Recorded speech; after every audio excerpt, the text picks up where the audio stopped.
Nobody loves me, everybody hates me. I think I'll go and eat worms. Big fat juicy ones, long fins, fuzzy ones, worms that squiggle and squirm. Bite their heads off, suck their insides, throw their skins away. Nobody knows how much I try to eat my worms 3 times a day. Nobody knows how much I try to eat my worms 3 times a day. Hey everybody! Today we're going to look at some of the effects of weathering. One of those effects is that weathering makes soil. So what's so important about soil? Well, without it, we wouldn't be here right now. Let's hear what the scientists at MIT have to say about it.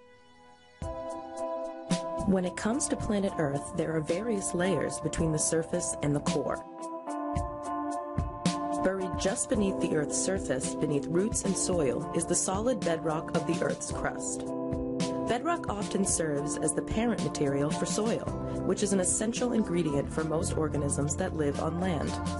Air and water can penetrate the rock through cracks and fissures, chemically breaking it up and ultimately creating soil. This weathering of bedrock is so fundamental to life on Earth that scientists have dubbed the layer where weathering happens the critical zone.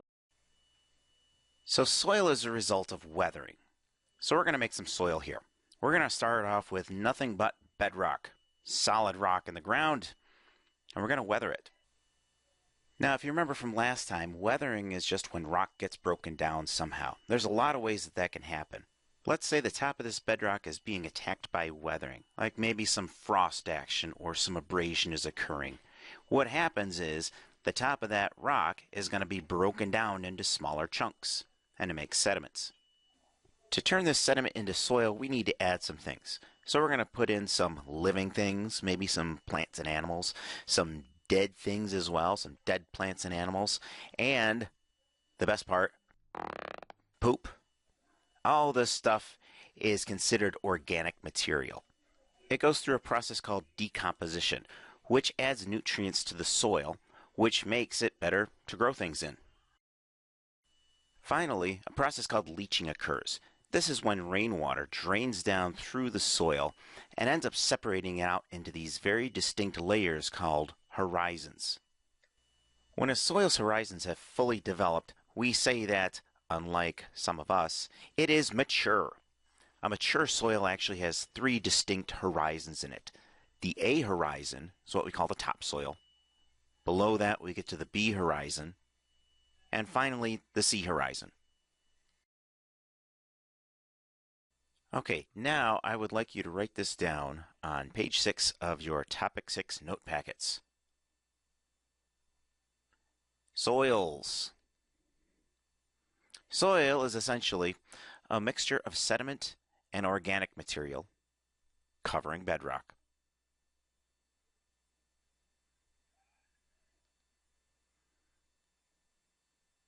The 3 main ingredients in soil are sediment, organic material, and water.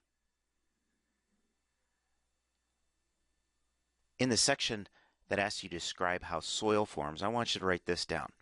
If you remember from the little demonstration we had, bedrock is weathered, then it makes sediments.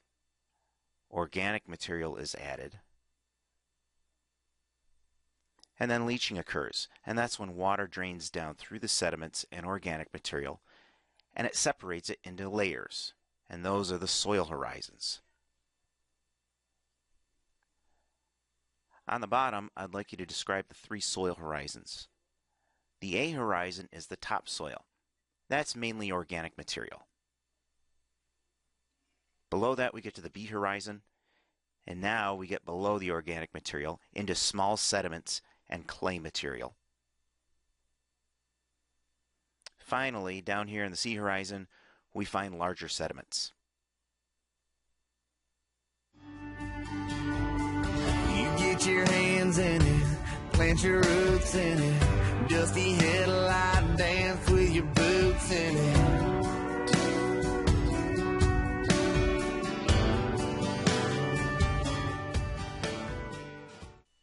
Next, we're going to see 2 types of soils that can form as a result of this process. The first is called a residual soil. Residual means something that's left over.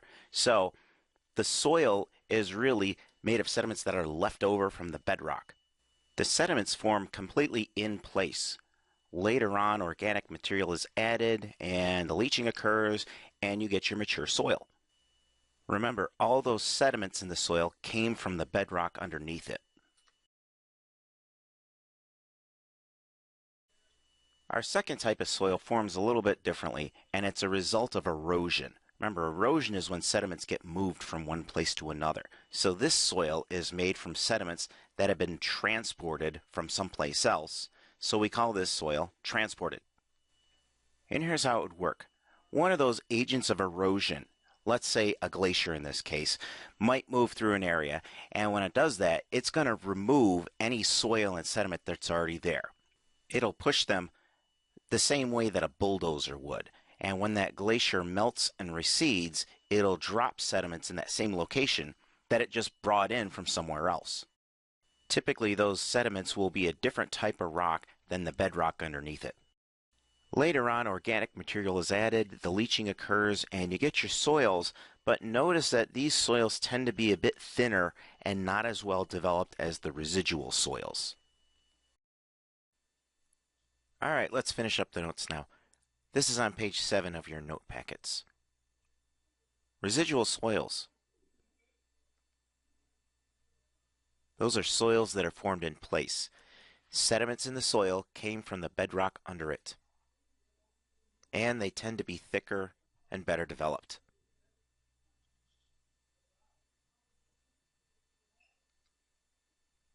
Transported soils, on the other hand, are soils formed from the sediments that were transported there from somewhere else. And they tend to be thinner, and they may be missing some of the horizons. Now, of these two types of soils, which one is covering most of New York State? They're transported soils, because, as we're going to learn next time, glaciers used to cover this area, and glaciers work like a giant bulldozer. They push sediments from one place and drop them somewhere else.